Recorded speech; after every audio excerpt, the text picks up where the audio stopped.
Being a great professional wrestler is one thing, but if you can excel at other athletic endeavors and still pull off a wrestling career, that's really impressive. Not that pro wrestling doesn't require athleticism, but reaching the top ranks of unscripted sports is a little more impressive than dropping a leg. Know what I'm saying, brother? Here are 10 wrestlers who excelled at other sports.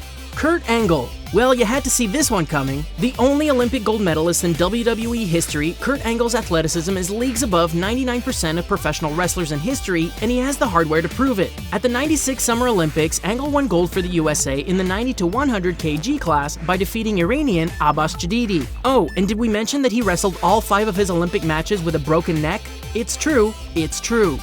Bill Goldberg. Wait, what's this? Bill Goldberg with hair? How ridiculous! What's a little more believable than a hairy Goldberg, though, is the skill he had on the gridiron. He played for the University of Georgia before being drafted by the LA Rams in 1990 as a defensive tackle. He would also play for the Atlanta Falcons, but us fans know what Goldberg is really best at: absolutely wrecking fools in a wrestling ring, and running into Triple H's sledgehammer, apparently.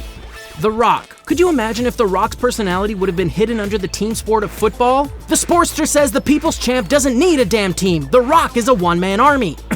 Anyway, Dwayne Johnson was a standout football player before he ever put on a pair of wrestling boots. He played at the University of Miami as a defensive tackle, and while he was gifted, he suffered from injuries. He briefly signed with the CFL before coming over to WWE.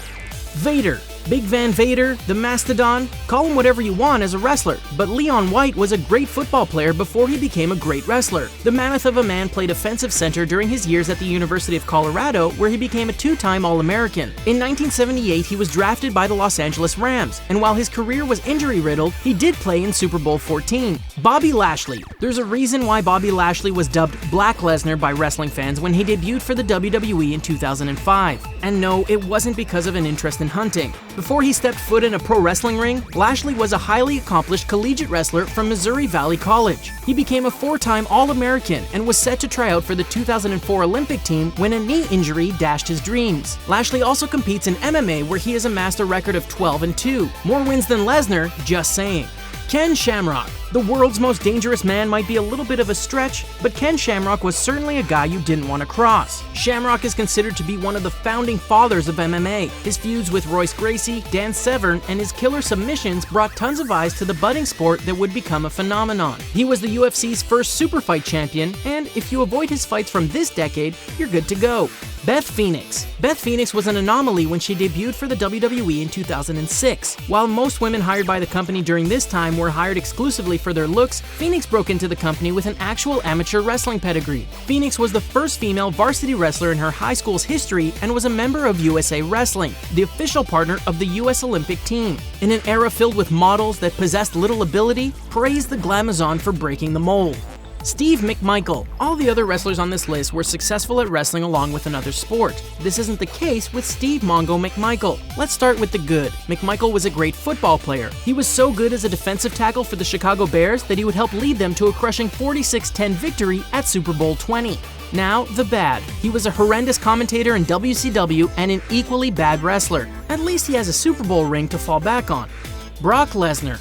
Well, here comes the pain. Growing up in the tiny town of Webster, South Dakota, Lesnar would begin his amateur wrestling career in high school before amassing an astounding 106-5 record through college. Following his short run in WWE, Lesnar tried out for the Minnesota Vikings before pursuing a career in MMA. He would become UFC heavyweight champion after only 4 pro fights. Just like his rise in pro wrestling, Lesnar didn't need much time to conquer the world of MMA.